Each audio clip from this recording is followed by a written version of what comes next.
Okay, welcome to the Scannell Agenda. Today's date is April 14th, 2018, and the show for today is 1984.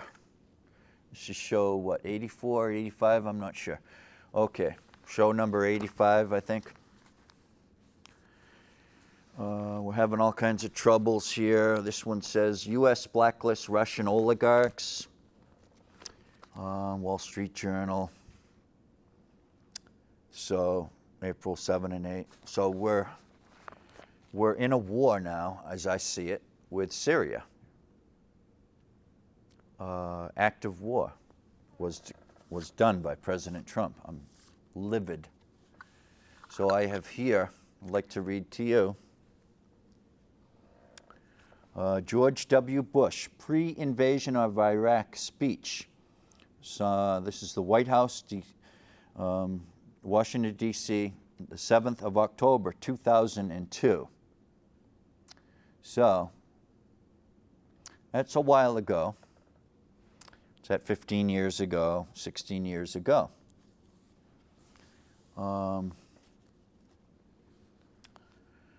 Good evening. Tonight I want to take a few minutes. This is George W. Bush's speech. Tonight I want to take a few minutes to discuss a grave threat to peace and America's determination to lead the world in confronting that threat. So that threat comes from Iraq. It arises directly from the Iraqi regime's own actions, its history of aggression, and its drive toward an arsenal of terror. 11 years ago, as a condition for ending the Persian Gulf War, the Iraqi regime was required to destroy its weapons of mass destruction, to cease all development of such weapons, and to destroy its weapons of mass destruction, to cease all development of such weapons, and to stop all support for terrorist groups. The Iraqi regime has violated all of those obligations. It possesses and produces chemical and biological weapons. It is seeking nuclear weapons. It has given shelter and support to terrorism and practices terror against its own people. The entire world has witnessed Iraq's 11-year history of defiance, deception, and bad faith.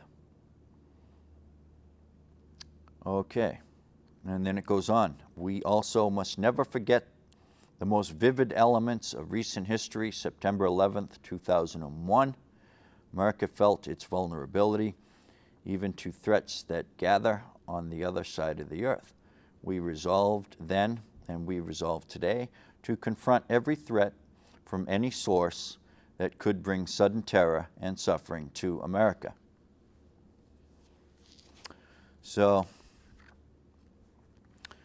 that's the opening volley for W's speech, and he gets into anthrax, and I guess the battle cry was to keep a lid on the weapons of mass destruction. And to me, at the time, I think it was enough that they violated the treaty. We didn't need to start getting involved with fiction about somebody may have something. That was just icing on the cake. The violations for a treaty after a war, well, we remember World War I, the Great War, and then 20 years later, World War II broke out.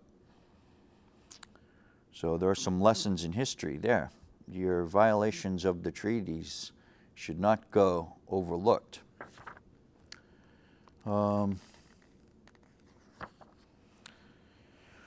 So, last paragraph, last 2 or 3 paragraphs here. The attacks of September 11 showed our country that vast oceans no longer protect us from danger.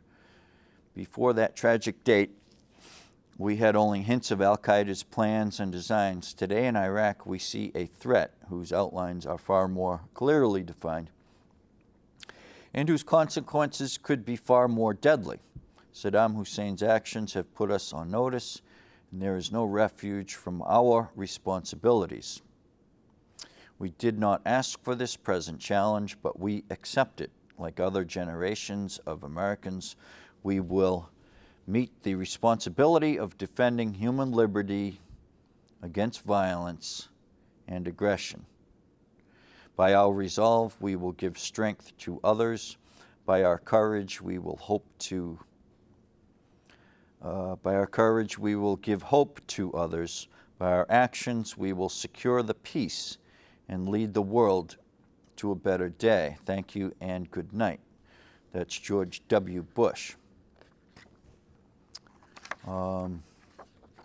George W. Bush.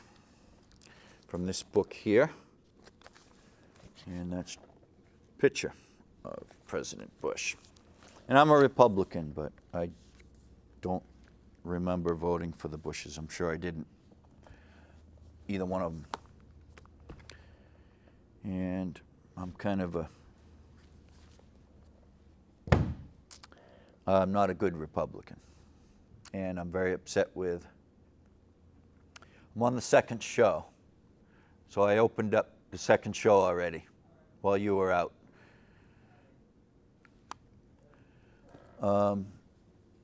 So the point of it is, I'm upset with President Trump for doing this, but of course I don't know all the ramifications of everything involved. But it's just an act of war that we just involved ourselves with again. And the problem with the again thing is, okay, now they're ready for us. The first time they may say, they were caught by surprise. The second time, they may have plans. Okay, if this happens again, this is what we're going to do. And it could be severe. It could be World War III. It could be annihilation worldwide. China could get involved. North Korea. We don't know. So I would say, my opinion would be, as my mother would say, MYOB, mind your own business. We don't need to be up in Syria's business. They are a sovereign nation. We may not like that, but that's the way it is. We don't get to pick and choose. And we just committed an act of war. So to my way of thinking, quite possibly we are at war with Syria, who has an ally in Russia, China perhaps North Korea. They all have nuclear weapons. And the sad part is here, unlike W's forays, we do not have an active treaty to enforce where they said this and thus. And so, no, we don't have that. All we have is what? Somebody possibly attacked somebody else, 60 people, or, it's a small amount of people, under 100 died within their borders, and they're having a civil war. You don't mess with somebody's civil war. That's kind of, Thomas Jefferson could tell you that, Alexander Hamilton, George Washington. You don't involve yourselves with these entanglements. Trump knew this. He campaigned on let's not get entangled. We need to rebuild our own country. What's going on here? This is ridiculous that he did this. I'm very upset with Trump for doing this, President Trump. Very, very much beside myself when I got up and heard the bad news. We possibly could be at war.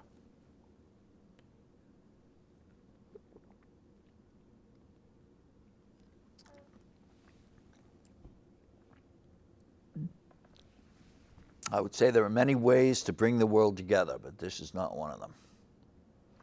And to me, you could also say that this is an unchristian thing to do. I would say that to Donald Trump, to President Donald Trump. This is an unchristian act. So, just wanted to get that off my chest. There's ways to bring this world together with fishery management ideas. My ideas for the market quota system are international in scope. In other words, if we want to have a bluefin tuna fishery, and we could easily get that back again worldwide. And the way to do that, and with the codfish between Canada and the USA, these are shared fisheries between, many nations, especially with your bluefin tuna. So you've got to have a workable system for the bluefin tuna, and the market quota system really is it, and that can bring the world together in a good way. Clubhouse is another thing that brings the world together today, and if it weren't getting ruined by the agencies, it would be a good thing. I believe in freestanding clubhouses with a deed, as I say. And that can bring the world together. There are clubhouses in China and Japan and all through Europe and Australia. And now they're popping up in new places, but it's being dampened by the profiteers that run these. A clubhouse is not a clinical place where nurses running around dispensing pills. It's a social haven. It's your living room if you're mentally ill or disabled, head injury, etc. So it's also your, very importantly, it is your employment agency. The clubhouse is an employment agency. That's the cornerstone. That's why a clubhouse gets funding, because a clubhouse keeps disabled people working. So there are all these things that can bring the world together, but this bombing of Syria over some ridiculous, we're sticking up for humanity. Come off it. People are getting murdered by the thousands in Africa. We're not over there. There's all kinds of atrocities all around the world. This is trouble. This whole thing is trouble, big trouble. And I'm totally opposed to it. I never thought Trump would do something like this. This is, like I said on Facebook, it's like the Bay of Pigs for Trump. It's his Bay of Pigs. In that, Russia, number one, Syria, China, North Korea, they could be waiting for this eventuality, ready to pounce, ready to teach the United States of America a huge lesson in MYOB, mind your own business. I have a lot of trepidation over this. I just can't believe it. So what's some other ways to bring the world together? You got clubhouse, you got fisheries, you got the tall ships and sailing. I've had ideas for reparations for our black folks here in the United States of America that were enslaved, and put a lot of black folks to work specifically as a reparation. You get some young people that can do shipyard work and welding and putting some boats together. That I would call the forgiveness fleet. I had that on my project list. And this would be something about twice as big as the Tabor Boy over there in Mattapoisett. At least it's something where you can put it on the table and say, will you forgive us? We are sorry. We're doing a little something.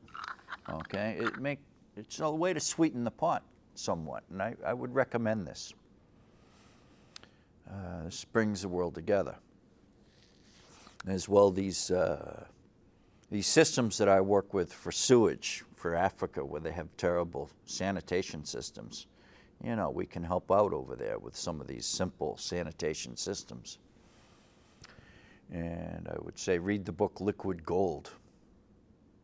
Some of this stuff is so simple, yet it can be so important. Water, sanitation systems are so important to bring the world together. And having said that, population control is going the wrong way. So I don't like people, and that's in the context of population. I don't like a lot of people. I don't like a lot of people on Cape Cod. And like my dad, before me, I believe in, zoning for rural rather than zoning a lot of density. A lot of people on Cape Cod are ashamed about that, but that's how I feel. I'm not ashamed. I don't want density. I don't want people. I don't like people. I don't like people. It doesn't sound right. I don't like a lot of people, if you know what I mean. And that includes for the United States of America. I like quality rather than quantity. That's where I'm at with that. So we have a situation. We could be at war. It could be World War III. Very upsetting.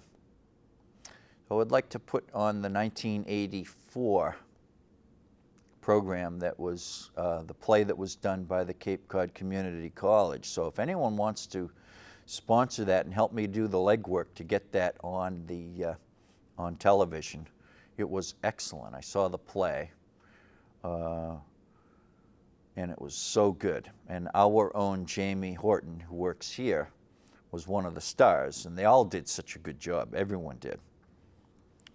But I remember reading that book twice. I was told how important this was, this book. George Orwell had a lot of insight. Now, 1984 has come and gone. So they tell us, right? Maybe we're living it in the form of an oligarchy. I've been doing a lot of thinking and clipboard work on this oligarchy thing. Now, my case on the ponds is an early indicator of oligarchy on Nantucket. As I've said on Nantucket, it was a situation where the rich were passing out favors, and the rich helped to get Bill Weld elected, and then Bill Weld threw me under the bus because he was getting support from the environmental people who swung votes to him away from Bill Silber, the Democrat. How a Democrat loses in Massachusetts to a Republican for governor. Well, this is how that works. You organize, you support, and you take the money supporters.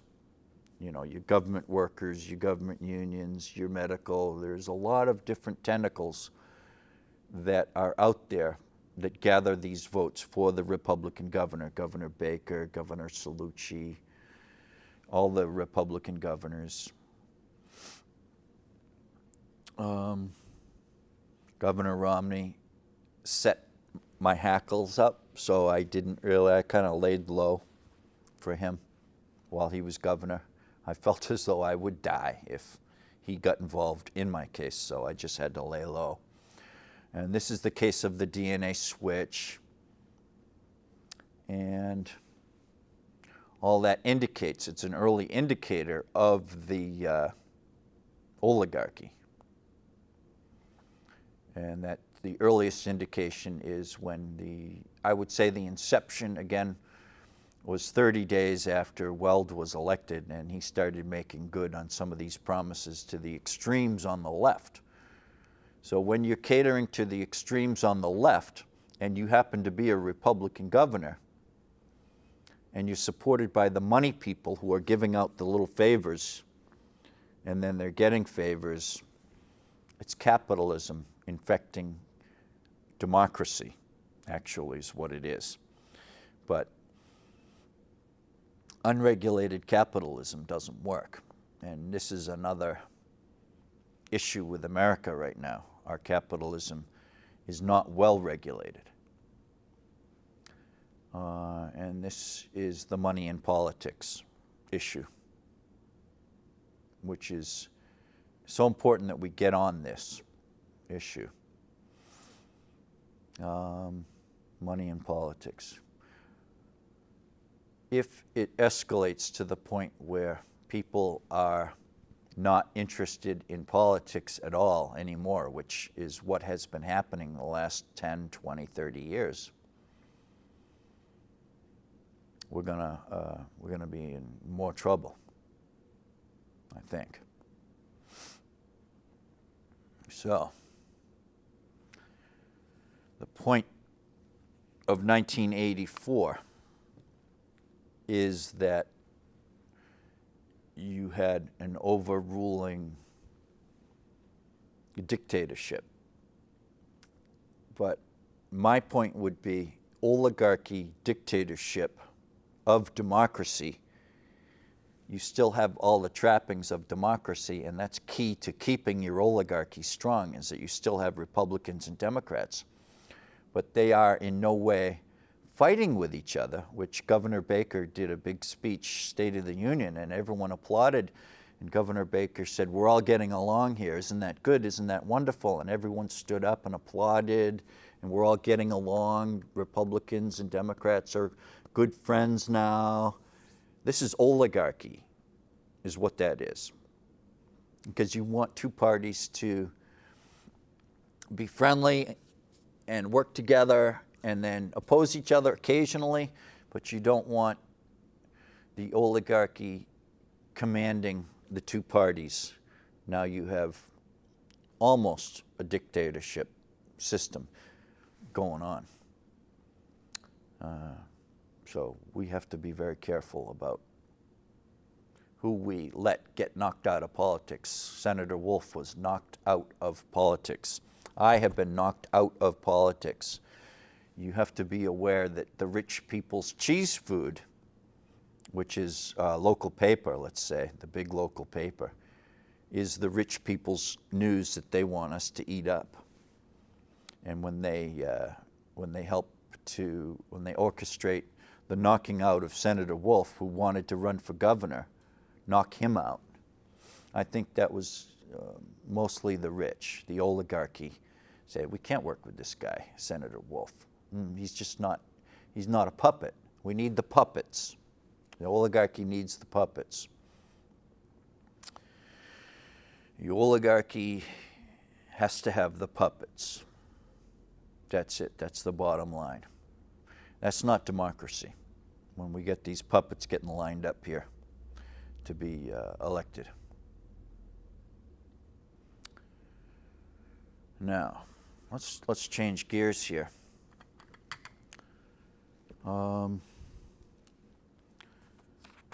So I want to talk about my bridge design for Sagamore. So here I am, Sagamore Bridge. You have arches. You manufacture your arches, which look like McDonald's arches. That go from one side of the canal to the other. Just think of the McDonald's arches. Okay, take one each on either side. You winch it up. Bang, there it is, on either side of the Sagamore Bridge. And you do that 5 times. So you've got 5 arches, you're tied together. They are aluminum pipe that is filled. It's not hollow, it's filled pipe, filled with fiber. We could argue about what fiber you want: wood, bamboo, some combination of plastic and glass and bamboo and high-density polyethylene, etc. All kinds of fillers to use. And now that you've got these arches and welded together, which are taller than the Sagamore Bridge that my grandfather helped build, now you can blow out the old bridge and send that into a barge piece by piece, and the whole bridge can be held up. It's a tiny bridge compared to the new bridge. Now it's such that you can have tall ships coming and going under the Sagamore Bridge, and this can be a glorified drawbridge held up by the arches, so that you can get super tall ships through the canal. And into the middle of the canal, where we have a redesigned Cape Cod Canal capable of bringing, $150 million of tourism to our region, Southeast Coast, Cape Cod, Plymouth, even Boston, let's say. This would be a huge economic benefit to New England. Worldwide tourism skyrocketing. This would be a huge draw. I've got a couple shows done. It's called Try the Bridge on a Stick. It's about continuing Route 6 in a straight line. Oh, you come about a mile back from the Sagamore Bridge, and then you run a point-to-point straight line about a mile across the other side of the canal on Route 25. It's just about a straight shot right there. And then you have this very, very tall bridge, very gradual bridge going over the canal, and very, very tall, very lightweight aluminum again, and cables held up by windmills, huge windmills. And then above the bridge, actually, you would have a lightweight pavilion that people could go up with a helicopter pad, etc. So this is what you got to do. Spend some money on the design and then do it. And then the money will be coming in with your tall ships, and you get the reparations for the black folks here in the United States of America. These boats could be built. This is the Tabor Boy fleet. And this is a beautiful seaworthy boat. Just make it bigger. It's a pilot boat from Europe. Very handy boat. Okay, so these are the boats you want. Build them out of steel. In the way of reparations wouldn't mean that the white folks and the Chinese folks and everyone else couldn't chip in and get in there and help build, but you'd be wanting to do this as symbolically for the black folks, who a lot of people, a lot of black folks and white folks have said, we should do reparations. Well, we should. All the racist issues that we have now, it would help sweeten the pot. Now, even if you think, oh, that's just nonsense, a lot of this stuff, rioting, it's all nonsense. Well, sometimes you shouldn't rationalize doing something. So I think we need the reparations with these boats. It doesn't have to be a multi-million-dollar project. It can just be, to the tune of, $20 million a month for one boatyard in Ohio on the Erie. Lake Erie. That's what I'm proposing for reparations. At least it's symbolic. And these guys over there in Ohio know how to build with steel. It's a very industrial state. And so I would recommend that we look into that, model it up, say, what are you doing? Okay, this is what we're saying, this is what we're doing. And especially if we do the rebuild for Cape Cod Canal, these boats would be coming to the canal. That's where they would possibly be berthed. Maybe 50 of these boats, one for each state. Maybe 4 of these for each state. So that's 200 boats. That would work. Of course, New York, California, these are huge populations, so it would have to be all worked out. I mean, North Dakota doesn't need 4 tall ships. But maybe we could work it out. We're having a fight with China about the negotiations, I should say. And thank God for Donald Trump. Oh my God, I hope we're not going to war. I'm just beside myself. Anyway, the steel thing, steel, aluminum, Well, we need to get back to work and industrialize this country. And tourism is a huge industry worldwide. Pardon my palsy. I haven't been drinking. It's just that I feel like I just got out of the dentist's office with this palsy from the herpes, like I said. My whole side of my face. I can hardly eat a grinder without, I get lockjaw. It's terrible. So pray for me on that, okay? Need some help. And my wife is working right now. Pray for her to do a good job at work. Okay, that's it for the Scannell Agenda. Thanks very much for watching. Scannell Agenda.